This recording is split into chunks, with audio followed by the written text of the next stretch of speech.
Hi guys, and welcome to the section 2 of the introductory to Python course. I hope you've been having a good, safe landing with Python. In this particular section, we are going to talk about Python data structures. Remember our example of how we store our data in certain places because that is where the data belong. This is a structure because when you have your books arranged in the way that you arranged them, for example, you arrange, maybe books that you have read in a particular shelf, like maybe the first shelf, and you put the books that you have not read in the second layer of the shelf. That is a structure. You are putting a structure to your bookshelves. Think of your shoe rack, for example. In my house, as an example, my shoe rack, the way I've arranged it is that the shoes that are long, so my winter boots, I've put them at the very first layer because they are longer, and the spaces between the other shelves of my book, of my shoe rack, I've put, the shoes that are no longer there. That is a structure, putting a structure to how I arrange it. The same way we have what we call data structure. Data structure is basically a means of organizing and storing our data in the computer memory in a way that we can use it effectively. So when I want to read a new book, for instance, for my bookshelf, I basically just quickly go to the second layer because I know that the books that I have not read, that is where I have put it. But if I'm trying to find a book that I've read before, I do not go to the second layer. I go to the very first layer because that is where I have put the books that I have read. That is structure. And it is extensible to Python where we have data structure. Data structure basically consists of the relationships among the data that you have stored, the things that they can do. For example, if I want to wear my shoes, for instance, I'm not going to wear my shoes on my arms because the structure of the books the structure of the shoes have not been built in a way that I can wear it to my arms. Maybe people wear shoes on their arms, I don't know, but I hope not. Or for example, if I want to wear a certain piece of clothes, I do not wear my trouser on my arms. I wear my trouser, it's for my legs, right? That is the structure that I've been given. So the operations, the functions that I can perform on my shoes, for instance, I can use it to walk, I can use it to jog and all of that. I wouldn't want to wear my shoes on my legs and say I want to go out because that's not the function that the shoe has been made to do, right? So in this same way, we have what we call data structures, and they are containers that organize and group our data according to their types. Remember the 4 data types, right? Like the ints, the floats, the string, and the boolean, right? That's we mentioned in the first section of this course, right? So depending on the functions that we can perform with them, for example, we saw that we could not add a string and a number together because the function of a string is not for assignment operators like addition. A string cannot be added to a number. That is not what they exist for, right? And in the same way, our data structures are containers that helps us organize and group our data according to their types, according to the functions that the data types can do, according to what it has been specified to do. So given that we have 4 major, 4 basic data structures in Python, we have the list, we have the tuple, we have the set, and the dictionary. For this course, we are only going to go through the list and dictionary because they are the most used data structures in Python. I can tell you right now that I can't remember the last time I used a tuple. And I mean, in terms of my experience as a data scientist, where I started as a software engineer, like I've been coding at least for almost 8 years now, right? Or maybe even more than 8 years, almost 10 years, right? However, I can tell you I can count the number of times in the 10 years that I've made use of a tuple. Most times you will see yourself using lists and dictionaries. You would also see yourself using a set, but that's also like once in a while, like once in many occasions. And that is why I've chosen to explain the list and dictionary for the purpose of this course. I can tell you that the list and dictionary are even the most complex out of these 4 other or out of these 4 basic data structures. And I am assured that once you get the list and dictionary data structure in this course, by the time you come across the tuple and the set, for instance, you will be able to quickly grab it. So let's go ahead. Starting with the list. A list is used to store multiple items of various data types in a single variable. And it is ordered. We are going to see that, all this, maybe this is like jargon to you. You're going to see that come into effect, right? For a list can be seen as, if I'm going to the market, like I want to go for shopping, I write a list, and in that list, I can write as many things that I've written that I want to buy in that list. It's the same way. A list is used to store multiple items of various, I want you to look at the word various data types. That means in a list, we can store a string, we can store a float, we can store a Boolean value, we can store a string. I hope I'm so integer, float, Boolean and string. We can store multiple various, multiple data types in a list. And the ordered sequence of, it is in an ordered sequence of elements. So when I'm writing my shopping list, for instance, if I've written tomatoes, onions, if I give it to my partner, like my husband, and I say, okay, what's the second item I've written in my list? It can tell me because I have written it in a sequential order. So in list, it is a sequence ordered. It is, ordered sequentially. And when we are declaring a list in Python, we use the square bracket notation. So this is the square bracket. We call this the square bracket notation. And for a list, every time we put something in a list, we can always change it. So it is mutable, meaning it can change the elements. We can add or remove items from a list after it has been created. So in my shopping list, when I get to the market, I can suddenly remember that, I think I actually still have some onions at home. I don't need to buy it. And I can just remove it, or I can just change the onions to just cancel it out and rewrite it as ginger in that same location. So let's look at the Python way of declaring a list. So I'm going to show you, I mentioned that we declare a list by square brackets. So my list can actually be my information. So Yeti is my username. It contains so I've declared a variable, right? That is a list. So that's why I said variable. Remember I said in the first course, variable can literally hold anything. A variable can hold anything. And I mentioned that in my list, I can actually declare, many data types. So as you see here, we have the string, we have the floats, we have the integer, and then we have the floats. We can also have like Boolean values here, can have a true or false value in this list. So they can hold multiple various data types. So let's look at that, and you can see when I print it, it just basically give me back my list. And if you want to know the type of an object, of course, every time you see something in a square bracket, it is a list. But just to remove benefit of doubt, you can see that when I do type of that empty bracket, it tells me that it's a list. And if I do type of personal info, it tells me that it's a list, right? So that's actually how we check the type of, an object. Yeah, you can see I'm doing the same thing here, basically just printing the type of, and you can see it tells me that, yeah, it belongs to the list. Now, can list have duplicates? Yes. I know you may not think, well, in our shopping list, we don't have duplicates. Yes, I know. But in Python list, you can have duplicates. And as you see, I've even added Boolean values to there at different points.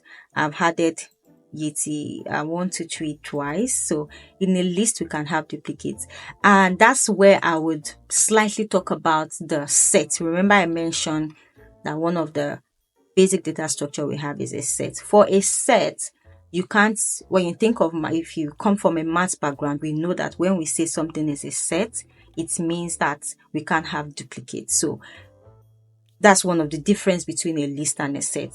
In a set, we cannot have duplicates. When you declare a set and you are adding items of, that are the same thing, it's just going to discard one of them, because a set, the data structure, like the structure of a set is that when you are dealing with some things that are unique, that's when you should use a set.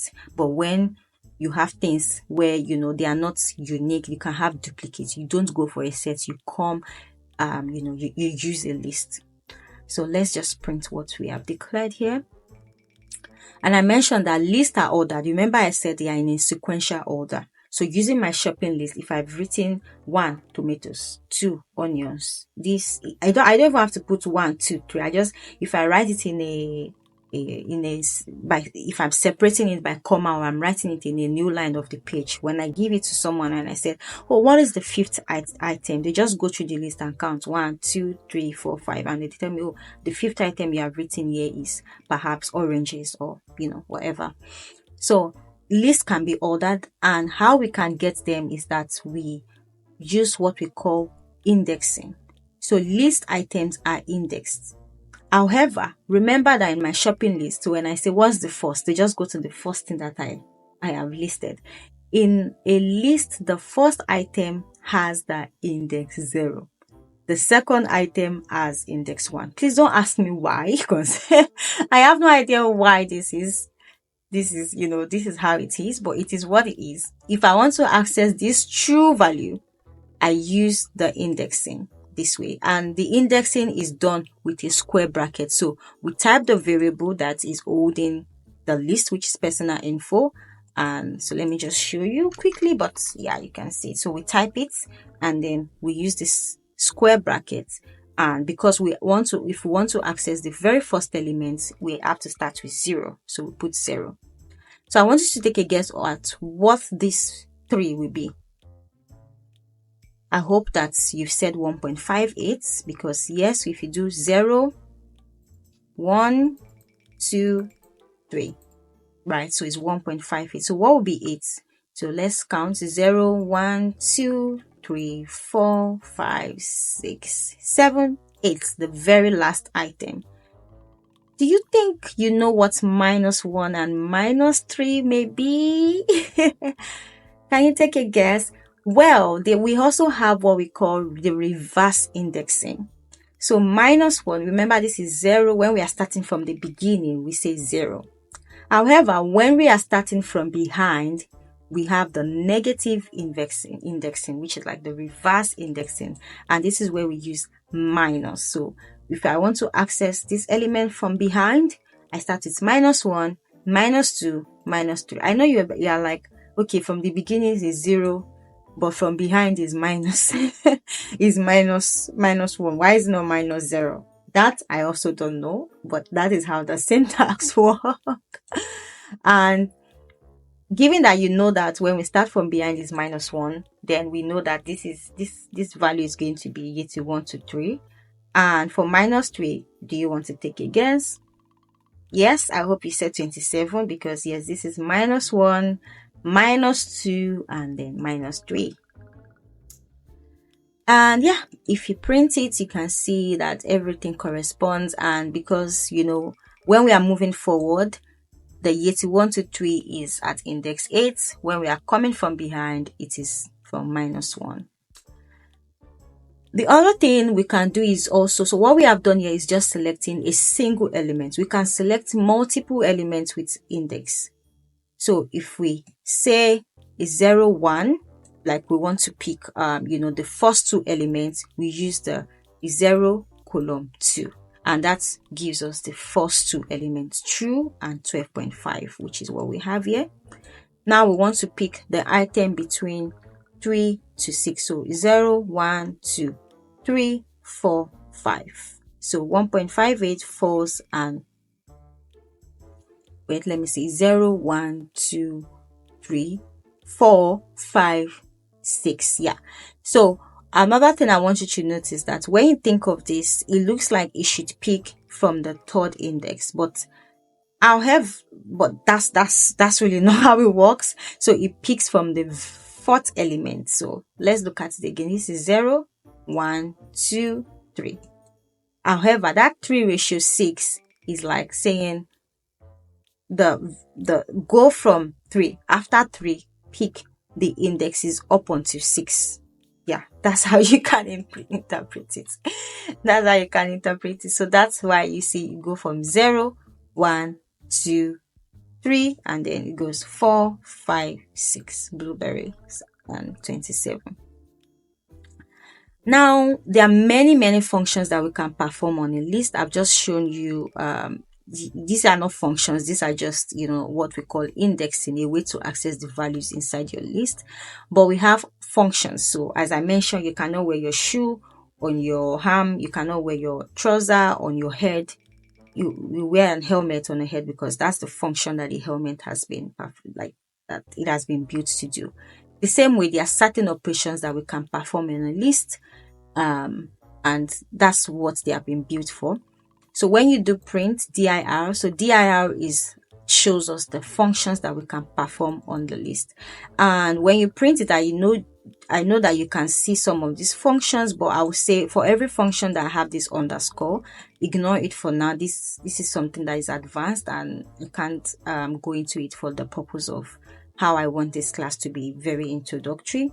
But as you move towards the end, you start seeing some strings that do not have this underscore. So these are the functions that I want you to pay attention to. We call these magic functions. There is a way we use them, but it's not in the conventional way, and it's a bit advanced, so we just keep it for now. But I want you to look at these functions that are actually, without the underscore. So when you think of the word append in English, what does it mean? It means to add, right? Exactly. So we may have declared a list, but we can actually use the append function to add to that list. And, here I've actually given you an expo of what each of the function does. So you can just take a pause and, read through each of them. But we'll also see some examples of some of them. Hello there. If you have enjoyed this course so far, kindly support me and subscribe to my YouTube channel. Subscribe will also help you know when newer courses are released. Thank you for subscribing. I do hope you have. Let's carry on with the course. So the first one, let's declare a new list of countries: United Kingdom, Japan, Nigeria. We are printing it. If we want to add a new country, we use the append function. So we just, start with the list that already exists, and then we do the dot append. We do the dot append, and then we append, the new country that we want to append. And by the time we print, you can see that, it has Italy to it. So by default, append just put it to the last item in the list. So it appends to the back of the list. Now to remove, we can just also do the same thing, the name of the list, dot remove, dot remove, and then the country we want to remove. And you can see that now we are back to, United Kingdom, Nigeria, and Italy. The insert is very similar to the append. The difference is just that for the insert, remember that the append just always add it to the back. But just in case, we want to append, but to a particular position in the list. So remember that for our list, the first item is an index what? Index 0. The second, index 1, index 2, index 3, when we are moving from, the front, which is usually what we do. Like, you barely have to go through the back, but you can also index to the back using -1, -2, but the most straightforward way is just to go from the forward side of things. So here when we declare the insert function, the first item in the insert function should be the position. So it means that here I want to put this particular new country in the index 1. What that means, what is currently in our index 1? Japan, right? So what that means is that I want to actually replace that value to, replace that value that, I have here to UAE, no longer Japan. And that's exactly what we have here. Japan has now been replaced with UAE. That's why I said it's similar to append, but in append, it appends to the back and it does not, replace what we have already. So numbers, let's say that we have, we want to count how many times a particular item exists in a list. Because remember that list can take duplicate, right? So we want to count, okay, how many times has this particular item, how many times does this occur in a list? You may say, this is intuitive, I can just look through the list, but there are times that you have 1,000 elements in a list. So how do you really want to start counting one by one? So this is why this function exists, for us to be able to, count items in a list, and that's how we do it. Yeah, I've already explained this before. So we'll just, the insert method, which is what we have there. Let's see. Yeah, this is to count how many items we have in Nigeria. And of course, when we do countries.clear, yeah, it means we want to empty the list basically, and that's what we've done here. You can see that now when we say what is countries is empty. Okay, let's talk about tuple. I know I told you earlier that we are not going to talk about tuple, but let's quickly talk about tuple. So the tuple exists just like the list, but as you can see in the list we use what? The square brackets. In the tuple we use a what do they call this bracket now? Yeah, just a bracket. I think it's just brackets. So the difference between a list and a tuple is just this. Not just the difference, but in terms of how we declare them, that's just it. So let's take this back, and when we do print tuple, and see it's a tuple, and when we do a type, we have it. One thing, okay, so let's see the functions that we can. So I'm just printing the function from personal info, which is a list, for you to see the difference between the functions we can perform on a list and the functions we can perform on a tuple. As you can see, the only thing we can do with a tuple is count and index. Everything that has to do with like append, extend, insert, we don't have it there. We only have the count and index. And this is one of the difference between how a list differs from a tuple. For a tuple, we actually cannot, it is immutable, and we cannot access them, through the indexing with square brackets. And that is because for tuple, okay, so I'm supposed to change this to tuple. That's a mistake. For a tuple, we cannot change the values. They are immutable. So once they are written, you can't change it. You cannot change the value. It is not built for you to change the value, because that's not how the data structure for a tuple. That's not how a data structure for a tuple has been created. Now, we have created this tuple of countries. Let's bring that here.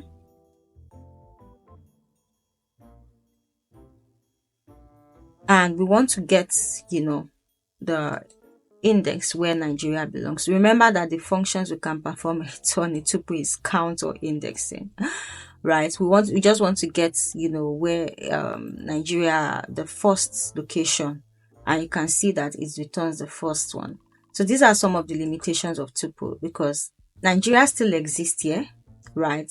But it cannot tell us, that it just tells us the first location. So that's one of the limitations. And you can see I can do count because count is here. But if I try to say append, for instance, you see that brings up an error, because you can see it has no attributes. That is the attributes that it can perform, the things that it can perform, the functions the data structure for a tuple can perform does not include an append. So let's say we want to do the indexing for UAE. So we know that this is 0, 1, 2. So that's what we have there. Yep, so let's talk about sets. There are two ways to declare a set. You can either use the set inbuilt function followed by a bracket, and then in the bracket you put a list of your items. However, the easiest way for a set is actually to just declare it using the curly brackets. So I've done the same thing, except that we are using the curly bracket. Remember that for list we use what? Square bracket. For tuple we use what? Yeah, that bracket. I keep forgetting the name, but yeah, this bracket that we have here. And then for this we use what? A curly bracket. And for a set we can actually index it. Oh, pardon me. For a set, yeah, we can. That was what I was going to show. Oh my goodness. Yeah, I apologize for that. For a set, we actually cannot index, the same way we can index for a list, for instance. We cannot index, for a set. I actually want to just show you for a tuple that we can index for a tuple, right? But we cannot index for a set. But let's just move on. Remember, we can also not change the value of a tuple because they are not built for that. So I want you to look at this set that I've created. Can you identify something that is wrong based on what I've said as the attribute or property of a set? I hope you got that. The issue is that this particular Nigeria, like these two countries, are the same, like they are duplicates. I remember I mentioned that in your set you should not have duplicates. So as you see here, it has removed the first one, like it just discarded one of it, because a set is supposed to have unique values. And if you check here, you will see the functions starting from here. You can see the functions that we have on set. And if you really want to explore these functions, just go to W3 School Sets. I'm going to add the link as a result. One thing I like there is that they show you the functions that you can actually do. So they call it methods. You can see that it has listed all of those built-in methods and what they do. And if you click on next, for instance, you will see that you can even see some exercises. You can basically try. Sorry, what I meant is if you click on either of them, it shows you the syntax, how to go about it. So I would advise you check that out. Check this W3 Schools, look at the set if you want to know more about it. But for the purpose of this course, we just keep it simple to give you an introduction to what set is about. And for the last topic for this section, we are going to look at dictionaries. So think of your dictionary as the dictionary you have in your hand. If you have a dictionary at home, we all know that they exist such that you have words and their meaning. And one thing that you realize in a dictionary is that the word is not repeated. If the word exists, if you are saying something like that word, is because probably you say bag and maybe the next word is baggage, right? You don't see bag repeated in a dictionary. It's the same way when we think of what a dictionary is in Python. A dictionary is a key, is a pair of a key and the value. A key and the value. And you can liken it to your dictionary that you have at home, where the key here is the word and the value is the meaning. That is how we declare a dictionary. Now we're going to see a typical example and also look at the different properties, like these methods, functions that you can perform in a dictionary. So one thing with the attribute of dictionary is that they are changeable, but they do not allow duplicates. So remember I mentioned, in your normal Python dictionary, right? You don't see a word twice. You don't see bag and the meaning of the word has been given, and then you go to the next line, you see bag again. You see a different word. So they are unique. The keys are unique in a dictionary. the same applies to a Python dictionary where the keys are unique and the value corresponds to something, and the value can be of different data type. Now, how do we declare a dictionary? We still use the curly brackets, but as you can see here, from my list, I just declare the list as just, a list of values. That's it. But they are not so intuitive to point to, okay, this means your name, this means this. Like the true value that I put in the list, for instance, you didn't know what it corresponds. It's just there, right? So just like your dictionary gives you a word and the meaning to the word, a dictionary in Python also gives you a key and what that key stands for. So the key can be strings, it can be, the value can be strings, it can be different kind of data type, but your keys have to be strings. So even if you are saying H or something, you have to declare it as a string. So you start by, declaring your curly brackets, but remember that the curly brackets that we've used in a set is not key value. It's like a list, but it's just a curly bracket, right? That's the syntax to declare, a set. So in dictionary, we have this, like we have the same thing, and you declare your key followed by a column and then the value and then your comma. So this is the syntax. If you miss out, this flow, there will be an error. And now we can finally know what my true value means. So does this person love pets? We can even make it a question mark, right? Does this person love pets? True, they love pets. That's what it means. So it's a Boolean value. Remember I said in the very first course, Boolean can mean true or false. And now we are printing it, and you can see that it has literally printed our dictionary. So let's test that, we can't have duplicates.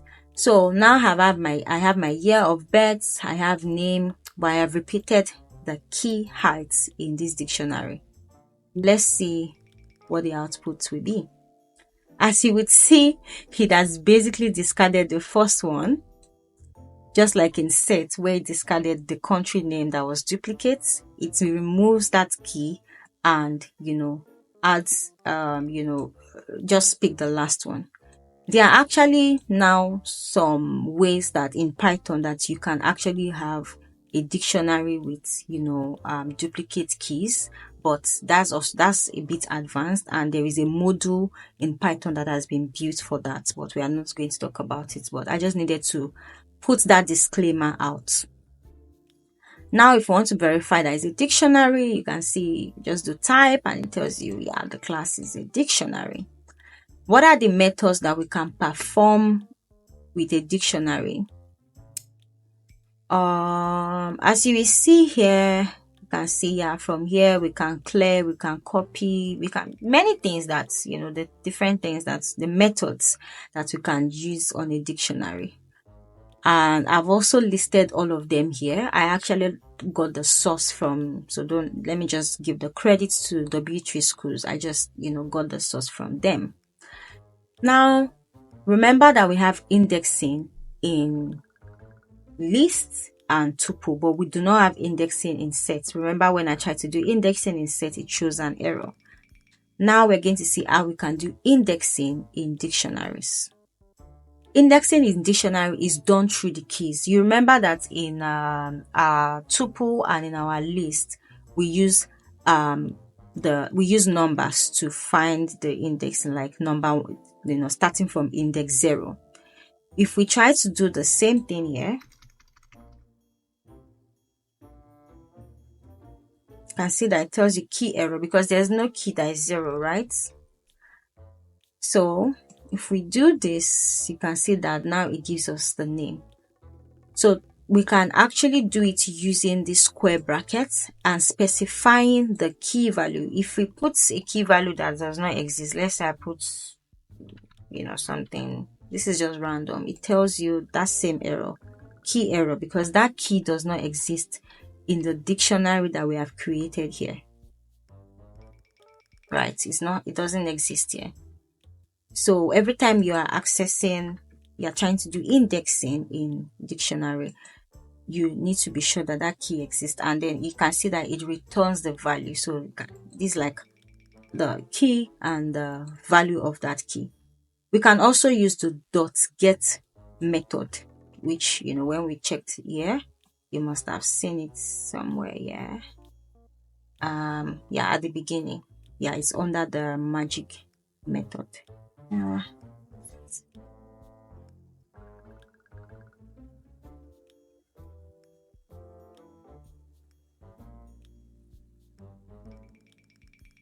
yeah, okay, sorry. Yeah, here it's in the functions that we have here, the methods that we have here. We keep using the right word is actually method, not really functions. So you can use the .get method and then you pass in the key. So the .get method does not take a square bracket. It takes, oh my, I don't know. I just keep forgetting what is brackets are called. But yeah, this regular bracket, and then we pass in the key, and that gives us the same thing. Now, if we want to get, let's say, all the keys in a dictionary, we just want to know all the keys in a dictionary, you just need to call the .keys method on top of that dictionary, and you can see it has returned the year of birth, name, height, and love spec. So because now I've added that. Now, if you also want to get the values, that is the value of each key altogether, you can just do .values with these arguments, and that's helps us to print the values.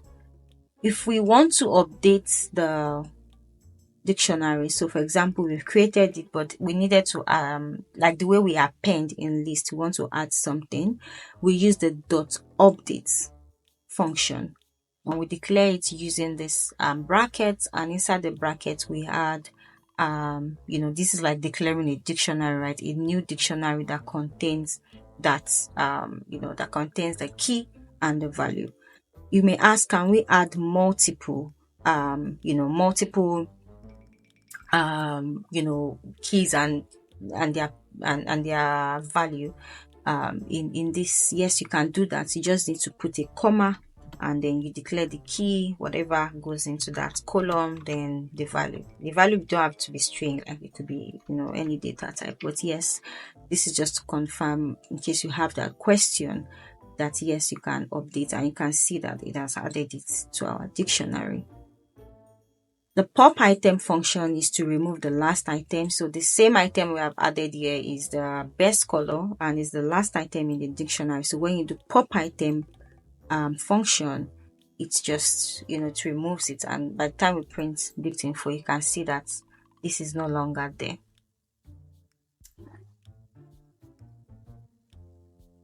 Yeah, so the pop item by default, we see that it just removes the last item. So can we remove a particular key?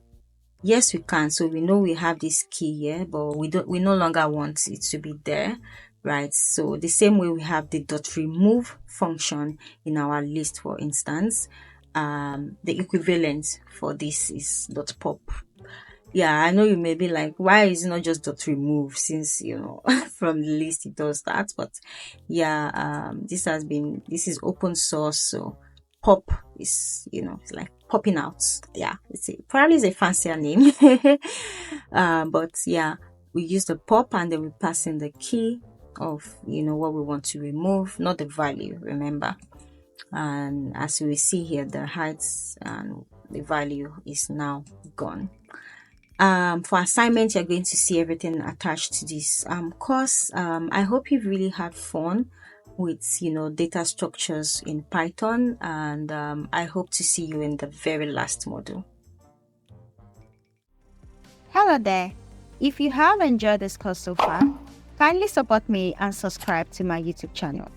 Subscribe will also help you know when newer courses are released. Thank you for subscribing. I do hope you have. Let's carry on with the course.